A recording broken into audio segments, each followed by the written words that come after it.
What's up, Internet? My name's Ori. Welcome back to the channel. We're going to be breaking down the Big Brother Canada 9 Alliance chart for Week 3. There will be spoilers for the veto ceremony, so this is your spoiler warning. Don't go anywhere.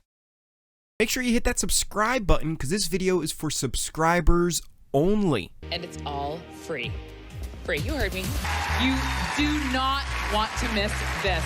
All right, so here's the chart. We're going to be breaking it all down. As you can see, HOH was won by Spicy V, Veto was won by Jed, and currently still on the block, we have Kiefer and Latoya. One of them will be going home on Thursday's eviction episode. Let's just start off with breaking down things that haven't really changed. First off, the Undercover Brothers, Jed and Ty, they're still super tight. Beth is still doing kind of her flirtmance with both of them. She's a little bit tighter with Ty, though. I would say it's more of a showmance with Ty and the flirtmance with Jed. But at this point, they're all just kind of having fun, doing their own thing. Kiefer, you can see, he was playing all sides. He was kind of stuck in the middle. He's really not even close with anyone in particular. Like, yeah, all the Sunsetters he talks to. But for the most part, he's kind of on his own in the house. Tina and Latoya. We'll get into that. We'll save that one. Tina and Tara have gotten much closer over the past few weeks. You also have Cairo down there, Kyle and Rohan. They've teamed up now to form a new group, which we'll get into in just a bit. And we also have the Dolls with Austin and Braden, as well as the three-person group that includes Spicy V, the Glossy Posse. Now, before we get into the bigger groups, let's go back to Tina and Latoya. They were like this. The first 2 weeks of this game, they were almost, I don't want to say inseparable, because they did their job of, all right, we'll talk, and then, you know, let's spread out. And even early on, there was at one point where they sat down on the couches upstairs by the entranceway, and they just had a very open conversation. They're like, is something wrong? Right? Like, I feel like there's something unsaid between us right now. And this was maybe like a week ago, 2 weeks ago, before everything really changed. And it was still really early in their kind of partnership, but they were like, no, right? Like, nothing's wrong. I think we both were just trying to keep our distance, right? Like, we didn't want people to see us together all the time, which made sense. Now, though, since the developments with the failed flip of getting Rohan out of the house instead of Josh, and just all the aftermath that happened with that, Tina has definitely separated from Latoya as much as she possibly can. And I don't want to make it like, oh, she's completely not talking to Latoya anymore. They do talk. It's just not the same. And if you watch it on the feeds, you would understand what I'm saying. It's not the same as it was when they would stand on the balcony looking over the house. I posted that meme on Twitter. It was like, everything the light touches is our kingdom. And it was true for a really long time in the game. But now at this point, I really don't know where Tina's loyalties 100% lie. And that kind of brings us into what's going to happen in this eviction. So, as you see down at the bottom here, we have the Sunsetters. We're on this side. We have the Sunsetters, which everybody knows about. It's the six-person alliance that really started almost week one, day one.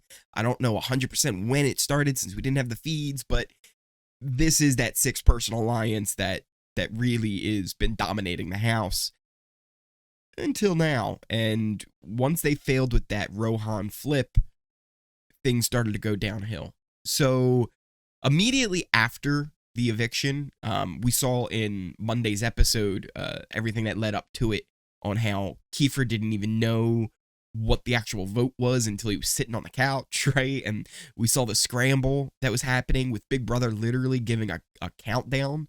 30 minutes till the eviction, 15 minutes till the eviction. It's like, oh gosh, we gotta hurry up here. Anybody who watched AEW Revolution, as soon as I heard that countdown, I was like, oh man, there's not gonna be any explosion. It's not gonna be good. But that kind of led into the formation of the Moonlighters. You can see them right next to me there. And it is pretty much a 7-person alliance that has pulled in Tina and Tara from the other side. Now, like I said, Tina and Tara, they've become very close this week, and they are really playing the middle. They pretty much hold all the cards in this upcoming eviction. Where their vote goes is who goes home. So you have the oddballs. That's Brayden, Austin, Vic, and then Rohan and Kyle. Technically, the Moonlighters are called the oddballs, but like I said, Tina and Tara, they play the middle so hard. I almost feel like, at least for myself, and I hope for you guys as well, I feel like keeping those two groups separate, it keeps it a little bit clearer in my head of, yes, this is the 5 group working together, plus Tina and Tara makes the Moonlighters, and they're going up against the Sunsetters. Also, I cannot take credit for the name Moonlighters. That goes to Aman from Rob Has a Podcast. I saw him use it, and it's just perfect. It's the perfect name. It's not an official one that the house guest came up with or anything.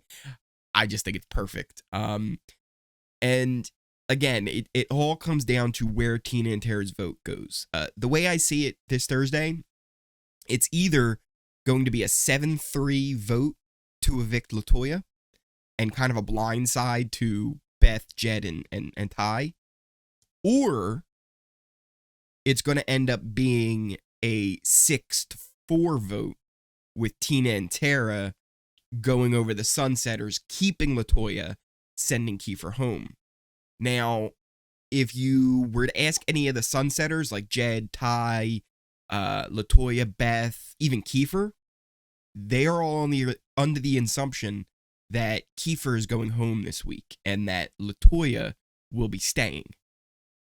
If you ask anybody who's in the oddballs, they would be saying that Kiefer is going home and that LaToya is going home and Kiefer is staying.